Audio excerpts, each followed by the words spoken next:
আসসালামু আলাইকুম এভরিওয়ান, পদ্মারাডালে সবাইকে স্বাগতম। দেশ ও দেশের বাইরে যে যেখান থেকে আমার ভিডিও দেখছেন, আশা করি সবাই ভালো আছেন। আলহামদুলিল্লাহ আমরাও ভালো আছি। আজকের ভিডিওটা সকাল থেকেই শুরু করেছি, কারণ দেখা যায় কি এখন ঘুম থেকে উঠতে বেশিক্ষণ লেট হয়ে যায়, প্রায় 10:30 11টাও বেজে যায় কোনো টাইমে। যেহেতু বাচ্চাদের পরীক্ষা প্রায় শেষ, এখন স্কুলের টেনশন যেহেতু নাই, সকালে নামাজ পড়ে আবার শুয়ে পড়ে সবাই।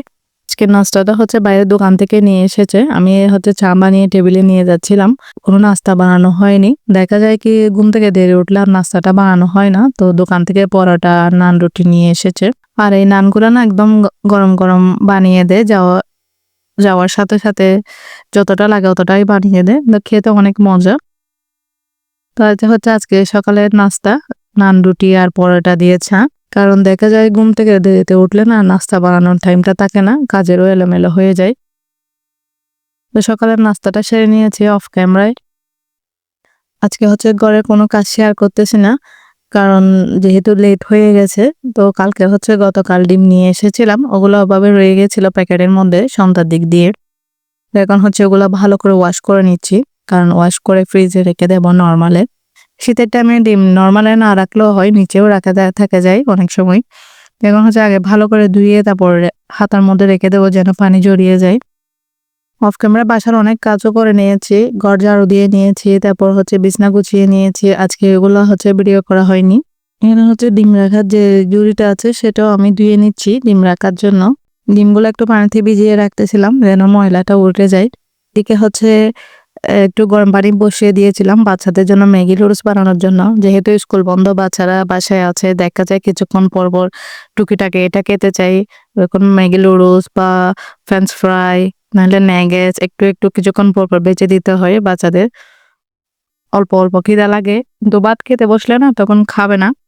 এগুলোর জন্যই খিদা লাগে। 2টা ফ্রেঞ্চ ফ্রাই কিছুক্ষণ বয়েল নুডলস খাবে, না হলে ন্যাগেটস 2টা তেলের মধ্যে ভাজি করে খাবে। দেখা যায় না হলে বিস্কিট খাবে, এরকমই, না হলে কলা একটা খাবে। বাসায় থাকলে ছোট ছোট গুলা লাগে আর কি, ওদের কিছুক্ষণ পর পর এটা ওইটা খেতে ইচ্ছে করে।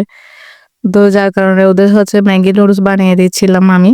এদিকে আমি ডিমগুলো ওয়াশ করে নিয়েছি ভালো করে, এখন হাতার মধ্যে রেখে দিব। আর নুডলস গুলো পানি জড়িয়ে নিচ্ছি, কারণ এগুলো শুধু মশলা দিয়ে ভেজে দেবো। এখানে কোনো পেঁয়াজ তেল কোনো কিছু ইউজ করব না। মাঝে মাঝে না বাচ্চারা এভাবে খেতে পছন্দ করে, কোনো কোনো টাইমে আবার বয়েল থাকে, যখন তাদের মুডের উপর ডিপেন্ড করে খাবারগুলা। আমার এই জায়গাতে না চুলার মধ্যে সকাল একদম ভোর 6টার পর থেকে, সূর্য ওঠার পর থেকে এই প্রায় 4টা পর্যন্ত সূর্যের আলোটা এভাবে চুলার উপর পড়তে থাকে। তেলের উপর আমি ম্যাগি নুডলস গুলা দিয়ে দিয়েছি, এখন মশলার প্যাকেটটা গুলা দিয়ে দিচ্ছি ভালো করে, দিয়ে ভালো করে নেড়ে ছেড়ে নেব। গরম গরম এই নুডলসটা না আমারও খেতে অনেক পছন্দ। বাচ্চাদের কথা কি বলবো, ওদের সাথে সাথে আমি অল্প অল্প খেয়ে নিই। এখন নুডলস রেডি হয়ে গেছে, তো টেবিলে দিয়ে দিচ্ছি ওদের জন্য। বন্ধের টাইমে না ঘরের কাছ থেকে ওদের পিছনে সময়টা বেশিরভাগ চলে যায়, ওদের পিছনে থাকতে হয় সবসময়, ওদের সাথে সময় কাটাতে হয়। কারণ দেখা যায় কিছুক্ষণ পর পর আসে, এটা বলবে ওইটা বলবে। এখানে ম্যাগি নুডলস আমি রেডি করে নিয়ে নিয়েছি। এখন এখন আমার জন্য একটু হরলিক্স বানিয়ে নেব। যেহেতু আমি চাটা 2 টাইমে খাই, সকালবেলা আর বিকালবেলা। মাঝখানে দুপুরের টাইমে কোনো সময় রেগুলার হরলিক্সে খাই, আবার গ্রিন টিও খাইয়ে থাকি। এই ওমেন হরলিক্সটা না অনেক ভালো হাড়ের জন্য। এখন নাস্তা রেডি করে টেবিলে নিয়ে যাচ্ছি, বসে খাবো বাচ্চাদেরকে নিয়ে। নাস্তার পাশাপাশি আমি রাইস কুকারে ভাতটাও বসিয়ে দিচ্ছি, কারণ ভাত হয়ে গেলে না রান্না করার টেনশনটা কম থাকে। যেহেতু তরকারি রান্না করতে বেশিক্ষণ সময় লাগে না, তো ওইদিকে রাইস কুকারে ভাত বসিয়ে দিয়েছি। অয়েল জারগুলোতে অয়েলগুলো নিয়ে নিব।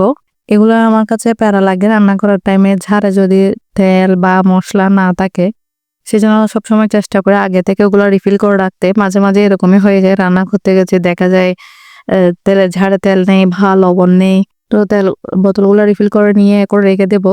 আজকে বুকের মাংসটাই রান্না করবো। ডিপ ফ্রিজে দেখা যাচ্ছে মাছ ছাড়া কোনো মুরগি নেই, তো বাচ্চারা বলতেছে মাছ খাবে না।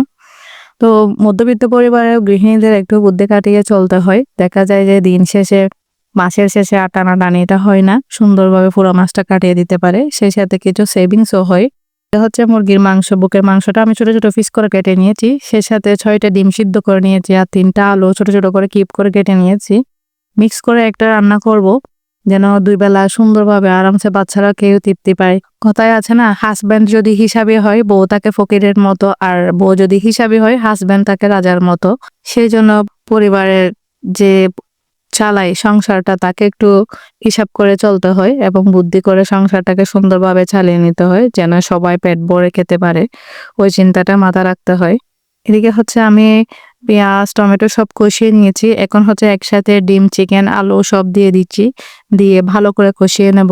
ভিডিওর যদি কোনো অংশ ভালো লাগে তাহলে একটা লাইক দিবেন এবং সাবস্ক্রাইব করবেন, বেল বাটন অন করে রাখবেন পরবর্তী ভিডিও দেওয়ার সাথে সাথে যেন নোটিফিকেশন পৌঁছে যায়। আর যারা নতুন এসেছেন প্লিজ সাবস্ক্রাইব করবেন। প্রায় 5 মিনিট ধরে উল্টে পাল্টে কষিয়ে নিয়েছি আমি। আলু ডিম চিকেনগুলা নেড়ে চেড়ে দিয়েছিলাম বারবার, কিছুক্ষণ পর পর যেন নিচে লাগে না যায়। এবার হচ্ছে পরিমাণ মতো পানি দিয়ে দিব, যেন একটু সিদ্ধ হয়ে ঝোল ঝোল থাকে।